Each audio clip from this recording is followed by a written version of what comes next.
What's up, y'all? We're at episode 12. Marquise back. What's going on? Man, dude, I'm excited about this one, bro. Mm-hmm. We're basically going to continue our conversation from I think this was episode 8, I believe the last talk, yeah, about men's vices, man, and this one I've been kind of thinking about recently quite a bit.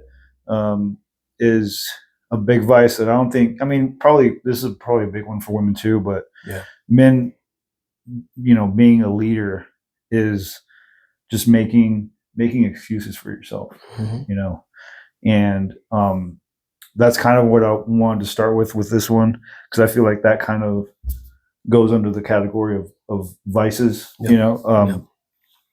First question I just kind of wanted to get, because we can just probably feed off this one, man, is how can I mean, just from your personal experience, how can a man tell when he's making an excuse versus facing an actual limitation?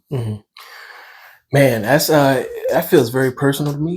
I would say me having obviously a service background, being in the Air Force for 9 years, and actually dealing with real injuries. Man, I remember when I was overseas and I hurt my knee really badly. I think we talked about this previously. One of the first conversations we had, it was when I was telling you about my knee.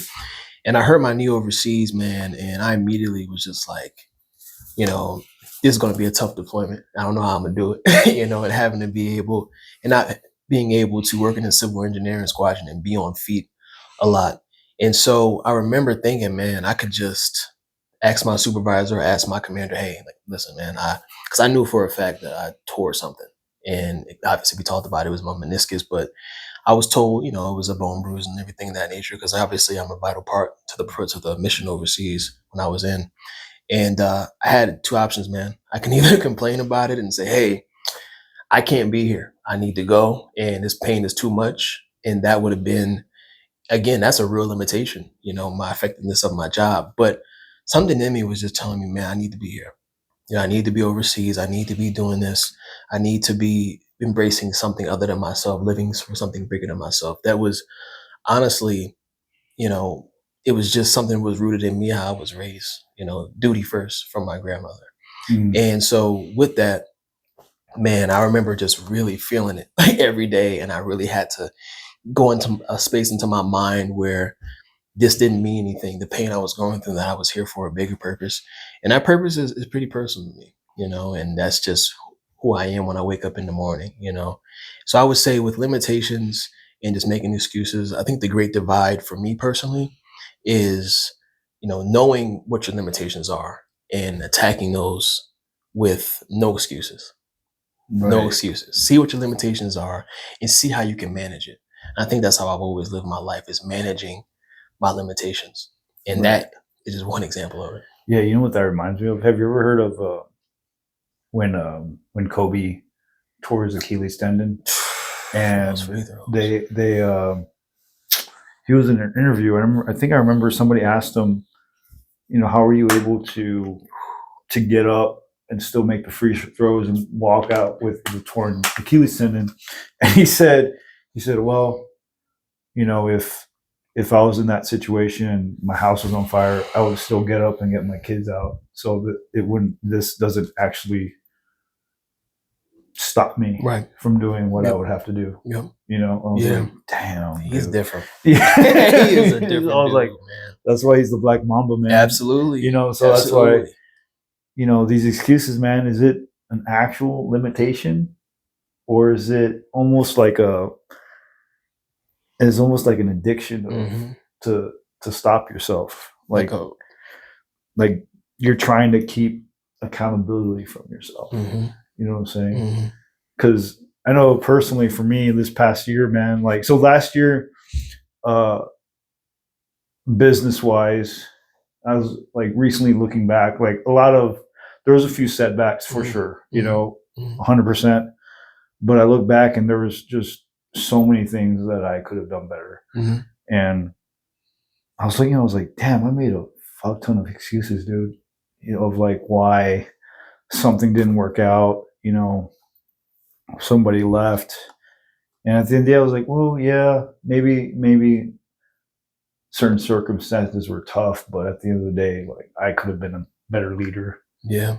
I could have been a better mentor, you know.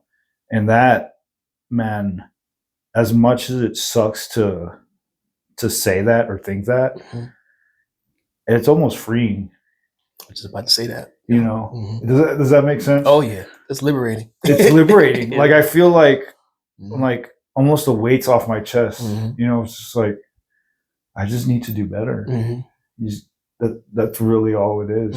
Just stop making these fucking excuses and do better for these people. Whether it's the patient care, my family, you know, my team, even for corporate. You know, I've been really, this past weekend, dude, that's all I've been really thinking about. I was like, damn, I made so many goddamn excuses this past year.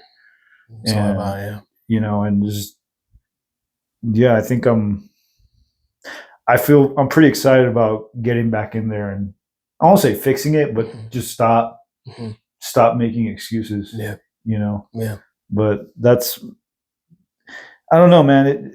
Do you think that people just almost, because we're kind of going back to the vices, that people almost use excuses as, you know, they almost get addicted to it? Yeah.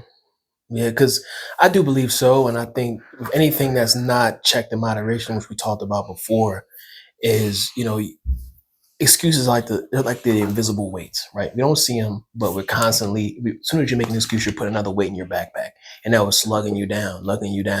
So when you were just talking about having ownership, having accountability, just looking in the mirror and saying, hey, this is what I've been lacking at. I've been doing this, owning that. You're taking that weight. You're tossing that weight. You're just, all right, I'm done that. I already owned it. No more excuses. I toss it. So now you become lighter. You become lighter, bro. And it is real because, man, I think we talked about this before. It made me go back to school after getting out of the military, man, because I didn't want to go back to school. I was just done with anything system related. But, you know, I think what got me was like, man, listen, I'm 31 now. Like, man, listen, I'm going to be whatever age I'm going to be. Why don't I be that age with more accolades, more things to look back on my life and say, okay, I didn't make an excuse, or if I made an excuse, I got rid of the excuse and I manned up, you know, just because we're males. But obviously, you can woman up too, you know. Yeah, for sure. Yeah, I mean, this one I feel like this one for sure is just can be for anybody, for anyone, bro. Anybody. For anyone, man. Because every time you go into the gym, I'm sure you see it, bro. I see somebody that's in their 70s, whatever, in their 60s, whatever, and they're like older, you know, still getting it, still there every morning getting it. And I think, bro, what excuse do I have to not get in there at least 5 days a week? Get in there, get what I need to get done, keep myself motivated. And that just goes, not just the gym, but just getting up in the morning, making my bed, bro. It's important. I wanted to, I wasn't sure when I was going to bring this up. So, you good, brother? You said it, man. This is what brought me into your, like, I just started going to church, so I don't want to be the person that like preaches or anything like that. But there was a verse that yesterday talked about John 5:6, where there was this man that's been disabled for 38 years, and Jesus walked by him, and I think the situation was he had to get into a pool to be healed, and Jesus asked him, "Do you want to be healed?" And the first thing he said was, well, you know, I can't get into the pool because I have difficulty walking. People jump in front of me. And Jesus kind of looked at him like, I didn't ask you for excuses. I asked you if you wanted to be healed. And he says, get up, take your bed, and walk. So it's like you just said. Yeah. I was like, oh, and I was like, man, people.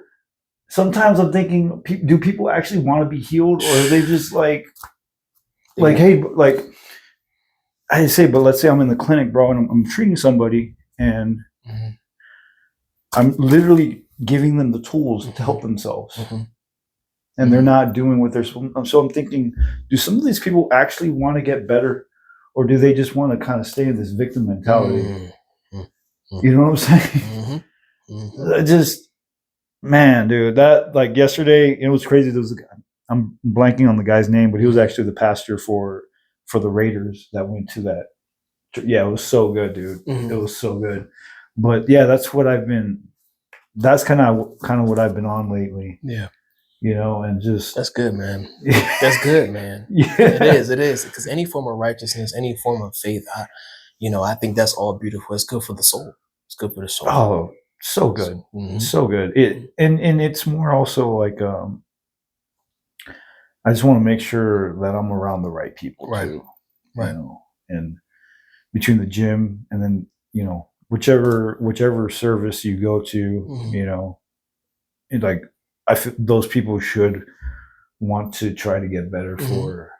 for their community, their Absolutely. family, their neighbors, Mhm. So that's why I'm trying to get myself to the right people. Mhm. He said specifically, he also said, show me your 5 closest people, and I'll tell you where you're going to be at in 5 years. And I was just like, oh Yeah. my god, Yeah. damn, Yeah. yeah. And I was just like, oh shit, who do I hang out with? I'm good. That's Yeah. actually, Yeah. yeah, for real, man. I actually Yeah. thought, I was like, wait, who do I hang out with? Mhm. I'm all right. Yeah. I People think that I'm. are. Yep. I was like, Mhm. oh, you know what? Yeah, thank you for the reminder. I think I'm doing okay in that Yeah. area, actually. Yeah. So I appreciate it, man. Oh yeah, absolutely. I appreciate you, brother. I appreciate you, man. For real. Yeah, dude. That Yeah. was that one. That was a little wake up call, but I'm like, you know what? I'm already on the right track with that. I think, Mhm. you know, uh, because I'm so careful with the people I'm around because, dude, that influences, and that's what gets you into those vices, man. Yeah. But yeah, dude, that's what I've been on lately, bro. That's good, brother. That's good, man. Because people like they misinterpret that what you just said is pretty much what you just described is your enterprise group. Those are the people that are going to represent you when you're not in the room. And people forget, like, okay, it's good to have those 5 people, like but you also have to be one of someone else's 5 people. So you got to make sure you're good too. Yes, sir. So it's not just Absolutely, yeah, man. yeah, Yeah, that's yeah, why. That's why we got to be leaders, bro. yeah. Like Well, I want to make sure. It almost goes back to, well, talking about. Have you ever had that person where they're always complaining about their friends, mhm. about, oh, these persons? It's like, why do I gravitate all these people? And it's like, well, maybe you're the crazy one, you know. Mhm. Like maybe it's you that's Mhm. actually the fucking problem. Mhm. Mhm. If you're attracting all these people with whatever negative mindset or Yeah, problems, yeah. why are you attracting Right, those kinds of people? right. What environment are you putting yourself in? Mhm. That's what I've been. Yeah, dude, I've been taking a deep dive into that kind of stuff lately, Mhm. man. That's real, brother. You have to. That's important. What you're doing is you're cleaning up your psyche. Oh, for You're sure. cleaning that. You're policing that, which is important, bro. That is the stuff. That's the stuff that whatever you have in your subconscious or your unconscious, that anything in your subconscious, you want to make sure you spend some time. Like it's no different than you spending. You have an attic, and you don't go up there, often, but you go up there once a year or a couple of times a month. You want to do that more often because whatever is lingering in your subconscious was unconsciously come out of your mouth, will unconsciously showing your actions, including excuses. So that's important to take care of your mental and take care, policing your subconscious. It's important. Yeah, man, It's and important. absolutely. That's why I'm really glad. Actually, I started going to that. I started going to church that Sammy goes to. Sammy's been on here a couple of times, Mhm. and yeah, dude, I've been part of my personal growth, man. I'm just trying to get better. Yeah. Physically. We talk about our obviously going to the gym, eating healthy, but Yeah. also being around the right people, Yeah. being spiritually healthy. Mhm. I think that all kind of fits into mental health. So Mhm. that's why I've been kind of jumping on that train a little bit. But Mhm. yeah, man, others. I want to kind of back on the vices, Oh yeah, bro. brother. I was thinking about how people keep themselves so busy in an unproductive way that that's actually what limits their personal growth. Mhm. Does that make sense? Mhm. Like, are you really busy, or are you just doing unproductive shit Right. that's actually not helping yourself or your Right. community? Right. Yeah. Have you Yeah. ever kind of seen yourself in that kind of situation? Man, I'm one of those people, and it's it it's tough. I was just talking to someone today, and we were talking about how sometimes I feel like I'm too smart for my own good, right? And it's not because obviously, I feel like I'm a smart guy. I feel like I'm able to regurgitate information because that's what smart is: taking information, if, comprehending it, and then pushing it back out, just regurgitation.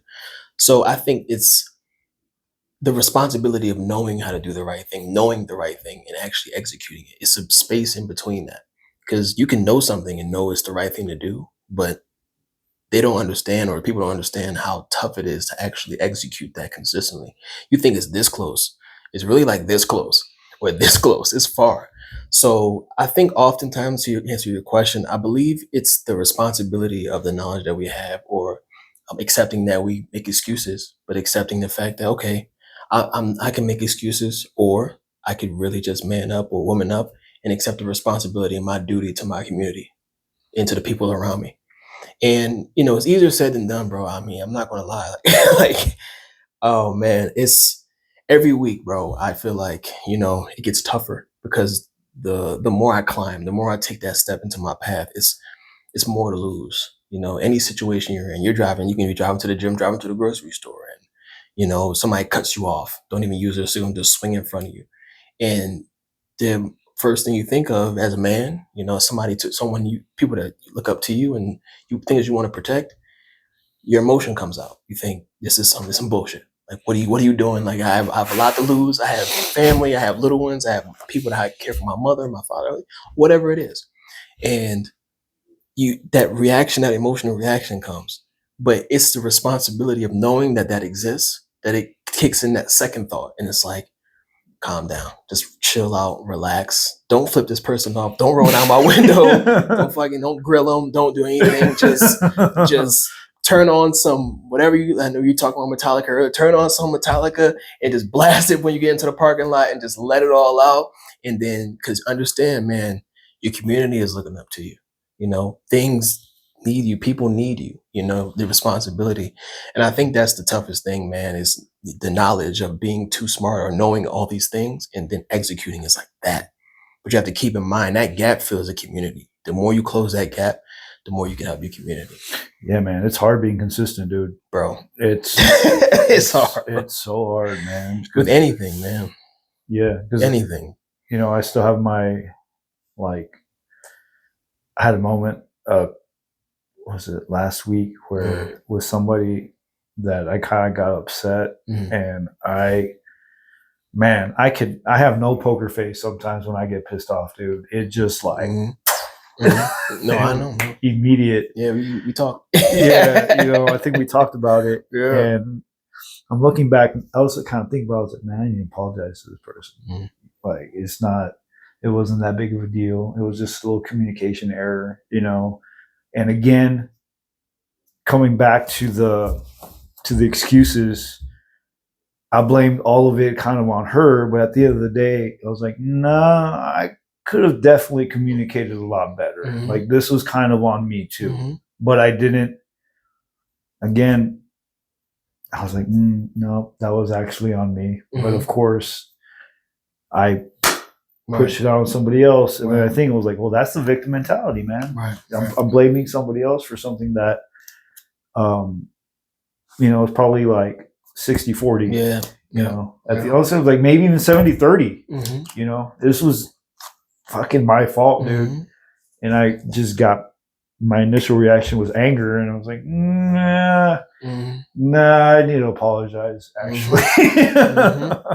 That's the responsibility, man. That's what that is, responsibility. You know what was crazy, though, when I realized that, though, like I kind of told you, it was kind of a relief. I was like, oh, yeah, I don't have to hold that anger anymore. That's really what it was. That's what it is. Yeah. I was just like, that's what it is, I don't have to be angry at this person because it wasn't their fault. It was my fault. And why am I'm not going to be angry at myself just if I already realized I did wrong. Right.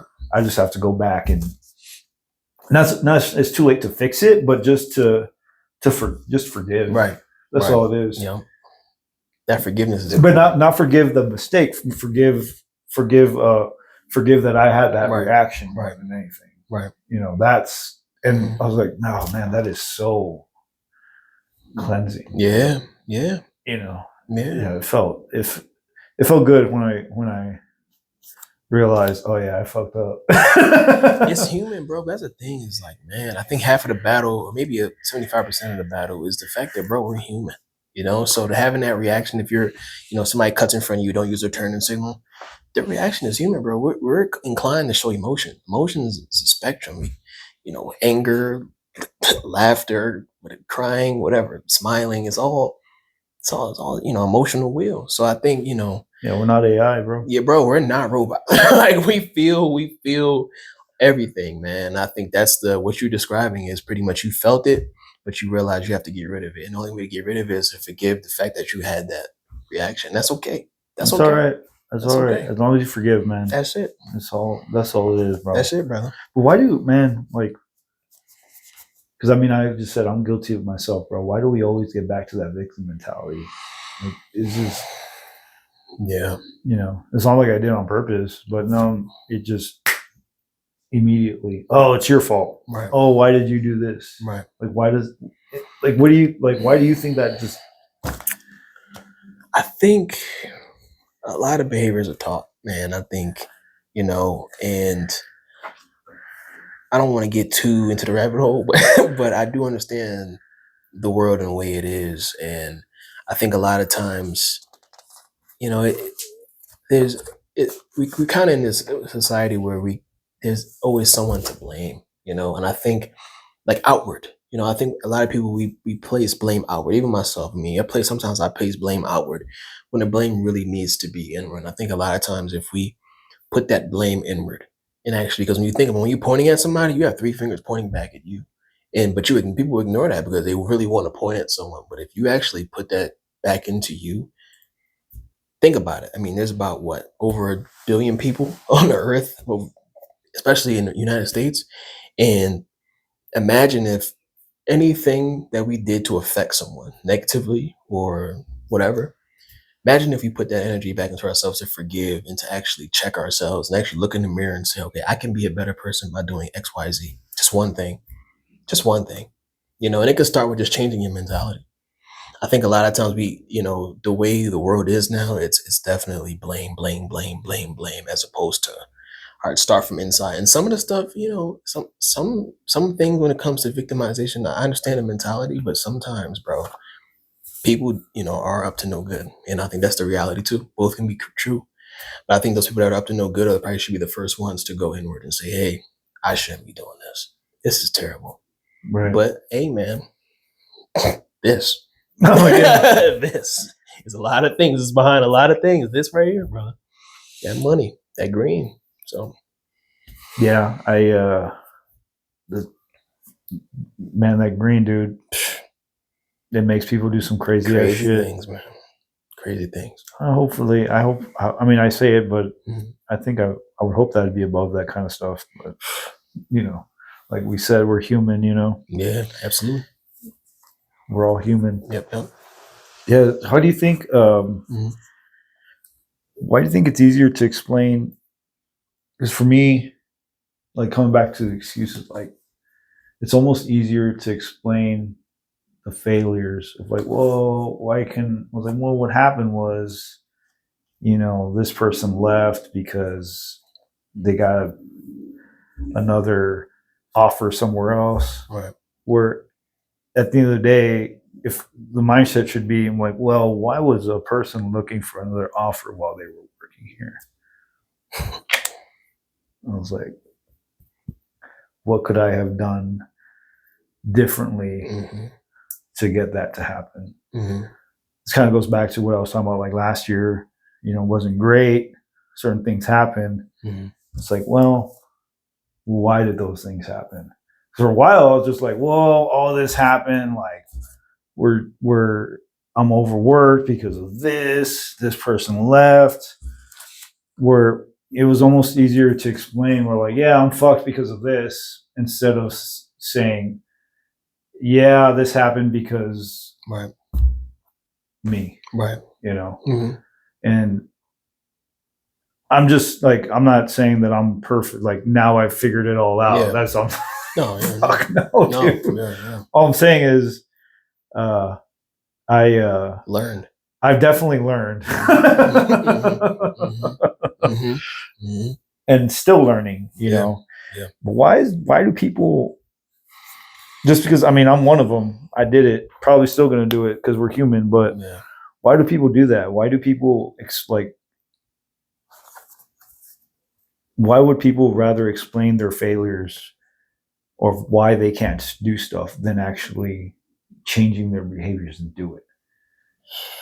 I mean, I think it's fairly simple. I would say, I would say it's easier. I would say to just say, oh, I can't go to the gym today, or I can't eat healthy today because, you know, I don't know, I didn't meal prep the day before, or I don't have the food I need, as opposed to saying, I want to get better. I want to be more fit or whatever it is.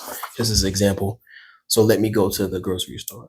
I think it's just easier to sit back and say, oh, I can't do that. And woe is me, as opposed to saying, I own this. I have the reins for my life and I need to go ahead and take those steps to make myself better. I think a lot of times, bro, and I hate to go back to society, but I think we talked about this in the last episode.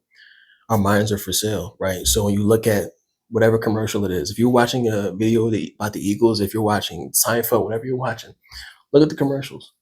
The commercials are either something about a pharmaceutical company saying, hey, to get over this ailment, take this. But before the end of the commercial, it says side effects include this, all the stuff that could be worse than what you're taking the medicine for. And a lot of times when you have stuff like that kind of being pushed out, that's like the easy route, bro. I mean, think about it, and this is no offense to people that need to take this, but the diabetic medicine that's been going around, I think it's Ozempic or something like that. People take that to lose weight. And I'm like, okay, I understand. If you are incredibly busy, where you have all your kids or you have stuff that you're going on, you can't effectively go to the gym enough, by all means. Or if you really need it for other than just to lose weight. Or if you need to lose weight because you have diabetes and you feel better, by all means, you have a choice. You make the choice. You live by it. But I think that a lot of times the stuff that's being pushed, it makes us rely on things that aren't a fabric of who we are, the hard work, the stuff that actually lasts longer, as opposed to doing that, going that route. You can do both, and to the point where you can say, okay, I don't need that if you really don't need it. Right. So, Right. And I can't, like, for me personally, when I initially got sick. Yeah. Well, I mean, no, I had been sick, but when I had really a bad flare up for my autoimmune, I ended up I took the prednisone for my initial flare up. You wouldn't need it. I needed it at the time, right? It helped a lot. Right. I didn't like the side effects at the time, but at the end of the day, it got me functional again, and it got me to where I started taking the Humira, and it did drop my symptoms. Yeah. So it was useful for that moment in time. Mm-hmm.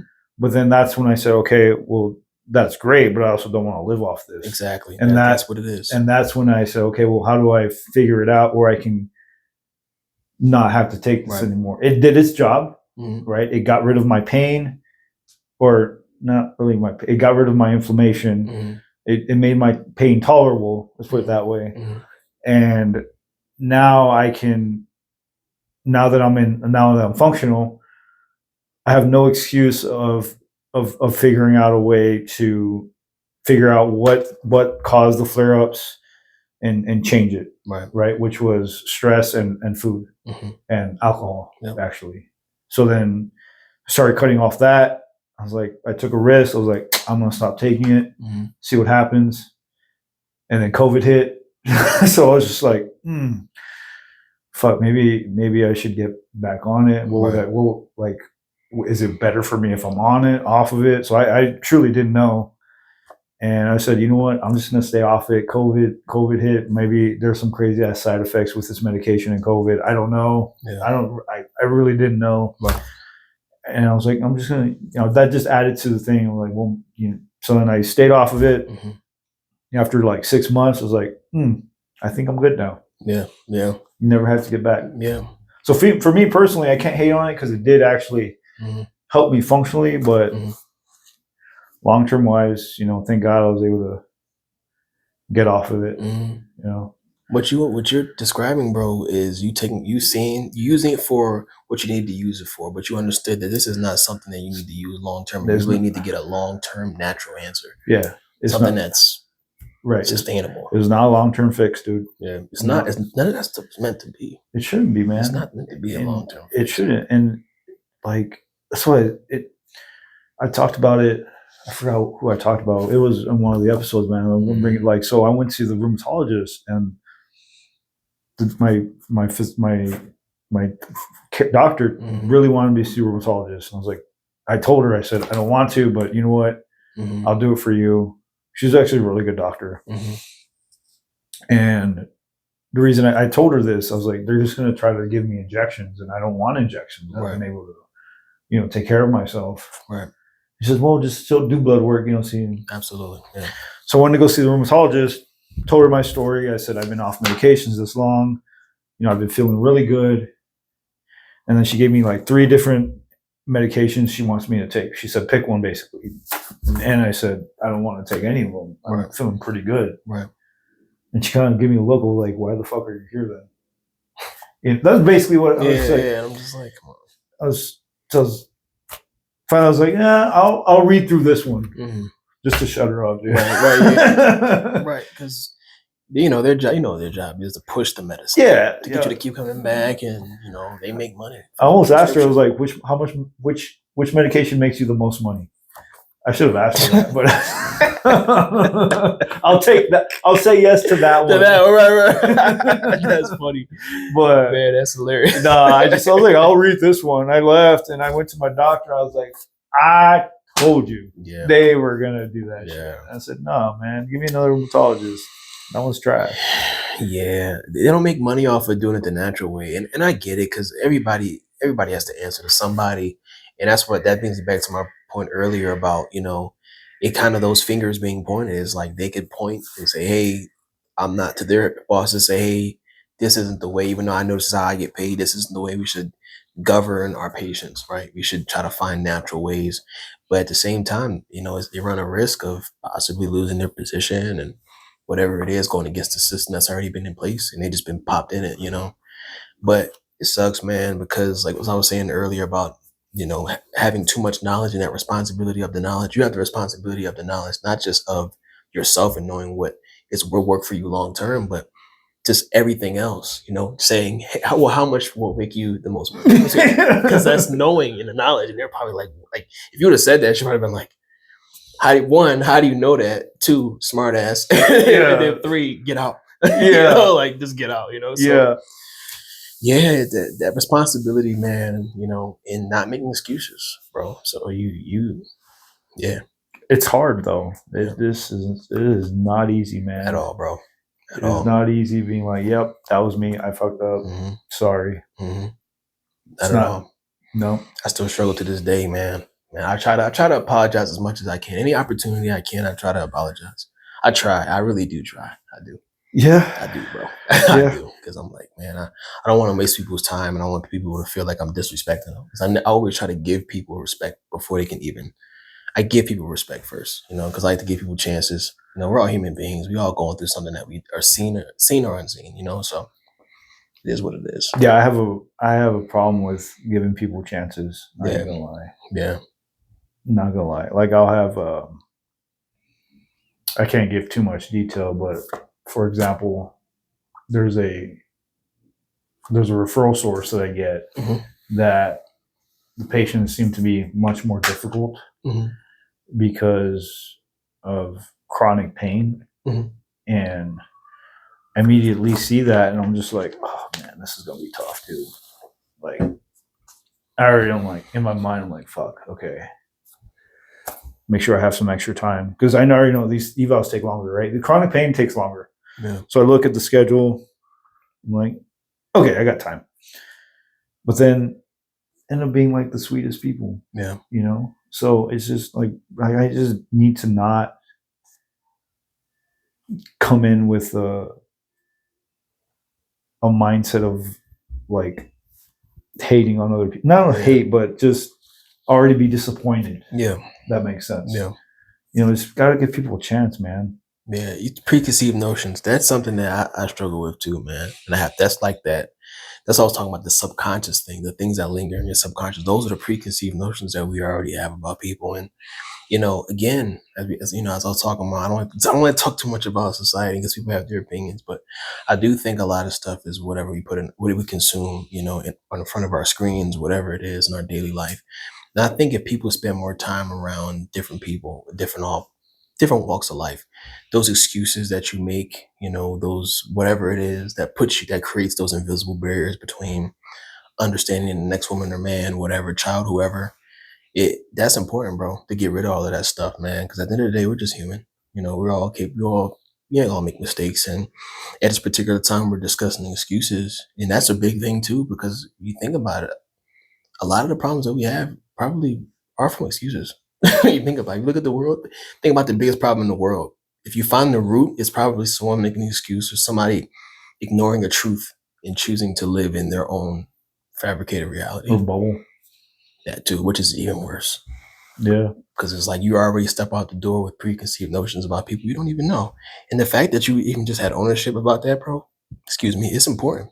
It's important, man. I think, what you're demonstrating is a heightened level of maturity that a lot of people just don't have. It's hard though. Oh yeah. It's not easy, but that's what makes it worthwhile though. Yeah, and like kind of like you were talking about, it's hard to believe me. I mean, there's evil people out there, like absolutely. Man. Well, it's hard to believe that every single person you have a conversation with that disagrees with you has bad intention. No. They're just coming from. They have different experiences in life, so Exactly. they don't like just get it differently. Yeah. So it doesn't make them evil At all. At all. I've had face-to-face conversations with people that I, looking back like, wow. But, being in the military, you meet a lot of different people from all types of walks of life, man. And I think I'm fortunate enough, to be, put in a situation where, again, I had to either learn or just be abrasive to the whole thing and just be like, no, I can't. I just had to learn. And I think I'm just grateful for those experiences. And I'm sure you had your experiences, going to school, being from San Antonio, going to school in Austin. Was it a Catholic school you went to?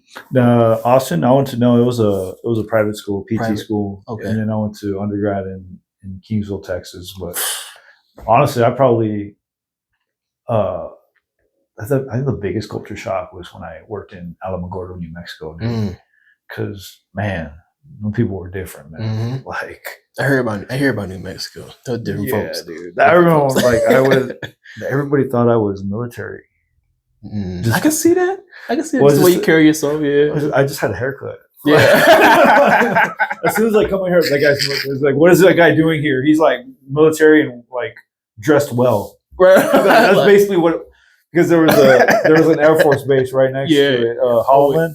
Yeah, okay. So yeah. They thought me and my roommate were all military, and I was like, "Nah, I just work here." That's it, man. I just like to look good, man. That's I just look decent, bro. I'm not fucking. I'm not. That's funny. I'm not on drugs and shit. Yeah, that's what I was. I didn't want to say. It's all New Mexico. New Mexico. That's all it was, dude. Wild, you're either drunk or on drugs. That's. I hate to admit that, but that's the truth, man. Yeah. So, but then, and then I was in Reno for a little bit. Reno was cool. It was just too damn cold, bro. Yeah, I hear good things about Reno, especially when it gets like warmer. It's like beautiful. Yeah. During the summer it was awesome, but I can't do the winter, man. No, not anymore. I'm too old, bro. Yeah, that's my excuse for the cold. Right. Look, you own it. You own it though. That's my excuse for. Hey, but look, everybody has preferences. That's the great silver lining. Your preference. So that's your preference. You don't want the cold. Hey, I don't blame you. I don't like cold. I'll take the Vegas heat, man, anytime. Yeah, me too. Me too. Over the cold, I definitely will. Yeah, for sure, bro. For sure, man. Yep. Man, anything else you want to add, dude?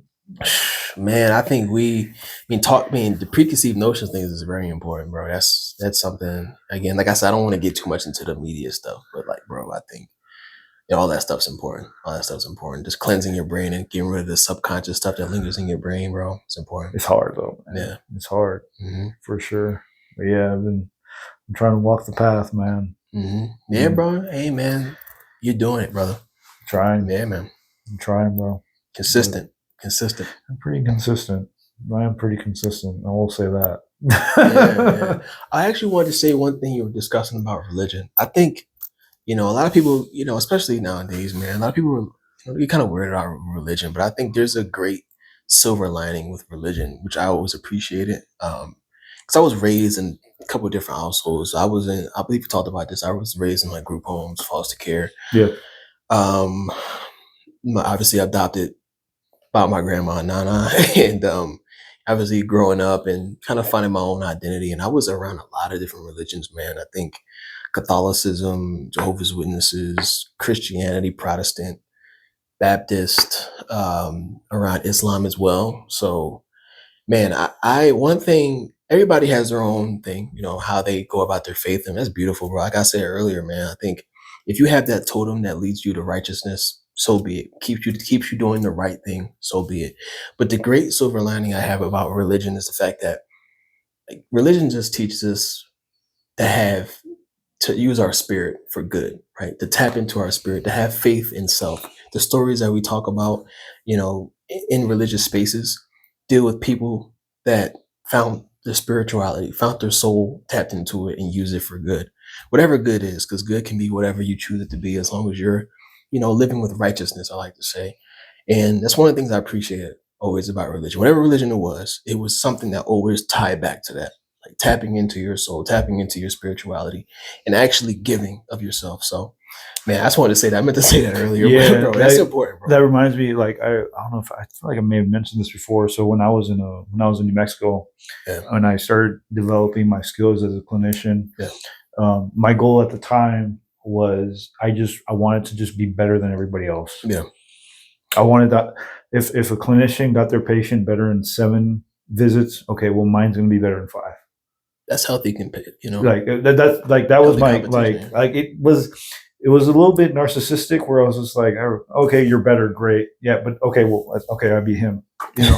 like that's hey man, that's like cool. really that's how it was. At one time, one of my Hillis, one of my coworkers. So Yeah. there was a situation where I treated somebody, and then when she came back, she wanted to see me, but I think she couldn't because I was on my way out. So they gave her to him. Yeah. And I treated her back, and I think I helped her in like 6 visits or something like that. Mm. And she was in like some pretty good pain. And then Hillis saw her for her neck pain. And then he told me, he's like, I'm gonna get her better before you leave. So he goes to me, he's like, 4 visits. I was like, you motherfucker. Man, and I was just like, yeah. Right. I was like, on my way out. Damn. Yeah. You son of a bitch. You got me, boy. You Yeah. got me. But Yeah. but now it's like, now I'm just, I'm just trying to use my skills that I was given to give. Yeah. Yeah. So that's I've changed now where I'm like, oh, I'm not really trying to do it just to say, yeah, I'm better than this clinic over here. I'm better than this clinician over here. Right. I'm just using the talents that we're given, man. Yeah. Yeah. So that's healthy competition, though. That was healthy, That's dude. healthy. He pushed me, man. That dude fucking pushed me. Where yeah, Hillis, if you're hearing this, man, appreciate you, bro. You dick. For real. Yeah. But yeah, he pushed me, man. Yeah. Now I can. Now he definitely pushed me where I can use my skill set in the community a lot better. Yeah, for sure. Absolutely, for sure. That's good, man. Yeah, that's good. Fun times in Gordo, bro. Yeah, brother. Yeah, man. I appreciate it, man. That was a good one, bro. Oh, no problem, brother. That was episode 12. Thanks, y'all, for tuning in. Follow on our Instagram. You can follow me on Facebook or Marquise Colbert. You can find me. Yeah, man. Share this. Follow. Have a good Sunday, y'all. Peace out. Appreciate you, bro. Yes, sir, brother.